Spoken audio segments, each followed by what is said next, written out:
বিভিন্ন কাজের ক্ষেত্রে আমাদের লিস্ট ম্যানিপুলেশনের প্রয়োজন হতে পারে এবং এটা এক্সেলে খুব চমৎকারভাবেই করা যায়।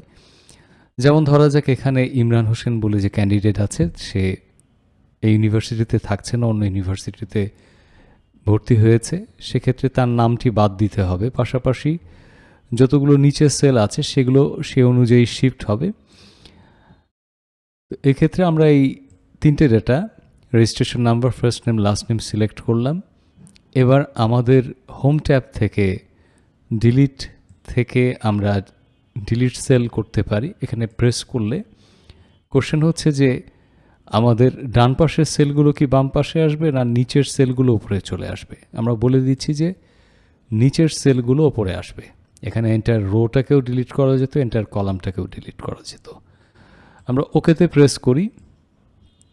দেখা যাচ্ছে যে সবগুলো আস্তে আস্তে করে উপরে চলে এসেছে এবং আমাদের ওয়েটিংয়ে একজন যিনি ছিলেন তিনি ওপরে জিওগ্রাফি অ্যান্ড মেটেরিওলজি এটাতে চান্স পেয়েছেন। অলরাইট, এখন পরের শিটটাতে যদি যাই, এখানে যদি এমন হয় যে ঢাকা জোনে যিনি আছেন তিনি রিটায়ার করেছেন বা তিনি চাকরি ছেড়ে দিয়েছেন, তাহলে সিরিয়াল অনুযায়ী অন্যরা প্রত্যেকেই একজন থেকে আরেকজনে চলে যাবেন।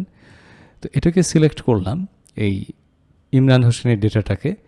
ডিলিট থেকে আমরা ডিলিট সেলসেও দিতে পারি, আবার একই কমান্ডটা আমরা এখানে সিলেক্ট করবার পরে রাইট ক্লিক করে এখান থেকে আমরা দিতে পারি ডিলিট।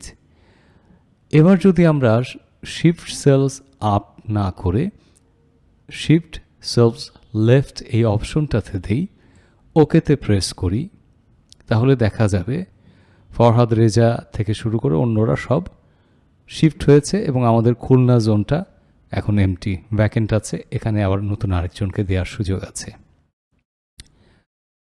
বিষয়টা যদি এরকমটা না হয়ে যদি এমন হতো যে আমরা রীতা রানীর রংপুর জোনে আছে তাকে সিলেক্ট করেছি, এখান থেকে আমরা যদি ডিলিট থেকে ডিলিট সেলসে আসি এবং আমরা যদি এন্টায়ার রো দিয়ে ফেলতাম তাহলে পুরো রোটা এমটি হতো, এটাও আমরা চাইনি।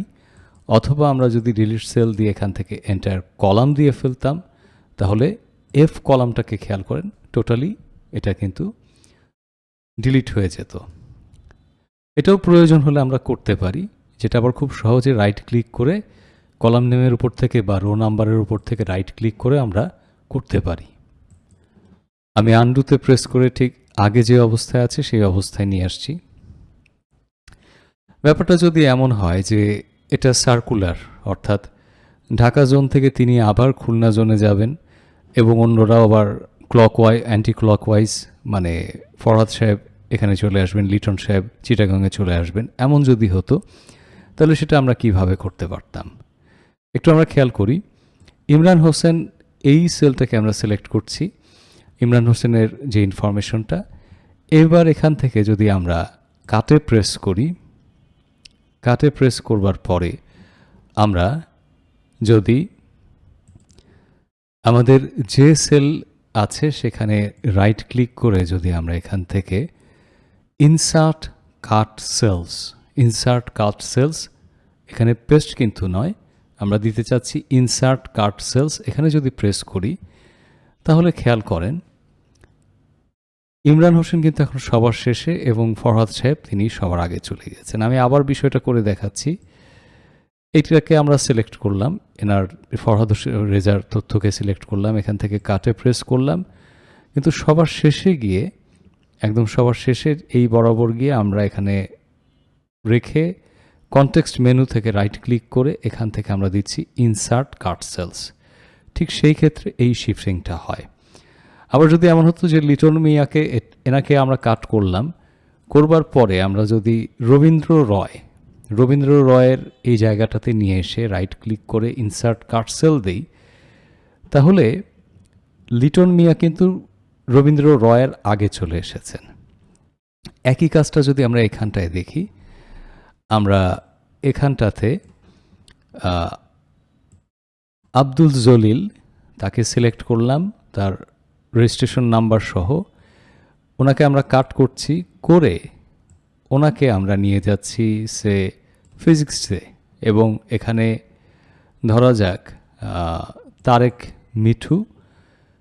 মিঠুর এই ঘরটাতে রাইট ক্লিক করলাম আমরা, তারেক মিঠুর যে রেজিস্ট্রেশন নাম্বারটা তার উপরে রাইট ক্লিক করলাম, করবার পরে এখান থেকে দিচ্ছি ইনসার্ট কার্ড সেলস। তাহলে আব্দুল জলিল কিন্তু নিচে চলে আসবে এবং তারেক মিঠুর ঠিক জায়গাতেই থাকবে, কিন্তু বাকি তথ্যগুলো যেগুলো ছিল সেগুলো কিন্তু ওপরের দিকে চলে আসবে। যে জায়গাটা অ্যাকচুয়ালি ছিল আব্দুল জলিলের, সেই জায়গাটা পরের ডেটাগুলো গিয়ে ফিল আপ করে দিয়েছে। ছোট্ট আরেকটি বিষয়, আমরা যদি কোনো কলামওয়ারি কাজটা করি, যে এখানে রবীন্দ্র রয় এই পুরো কলামটাকে সিলেক্ট করলাম, এখান থেকে আমরা ধরা যাক কাট করছি এবং এটাকে আমরা আরেকটা ডিপার্টমেন্টে নিয়ে সেখানে যদি আমরা এখানে রাইট ক্লিক করে ঠিক কলাম নেমের উপর রাইট ক্লিক করে ইনসার্ট কাট সেলস এটাকে দিয়ে দেই, তাহলে বিষয়টা যেমন দাঁড়াবে, ওনার টোটাল ডাটাটা চলে এসেছে এবং সেই অর্থে কম্পিউটার সায়েন্সের ডেটা, তার সিরিয়াল, এগুলো সব কিছু সহ চলে আসবে। এটা হয়তো এই কেসের ক্ষেত্রে এতটা অ্যাপ্লিকেবল না, যেটা হয়তো পরেরটার ক্ষেত্রে হতে পারে।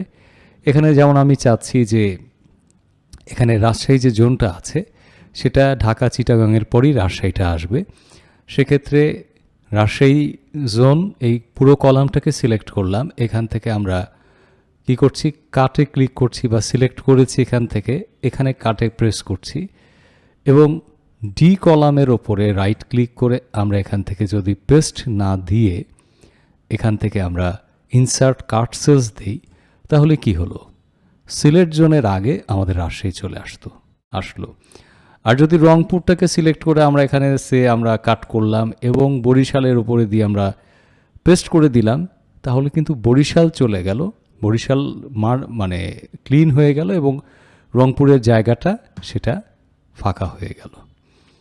তো এটা আমাদেরকে একটু সতর্ক থাকতে হবে যে কাট করবার পরে যদি আমরা ইনসার্ট কাট সেলস এই অপশনটাকে ব্যবহার করি, দ্যাট কেস সেটা কিন্তু সোয়াপ করবে বা সেটা সেই ডেটাটাও মুভ করবে, সাথে অন্য ডেটাগুলোও মুভ করবে।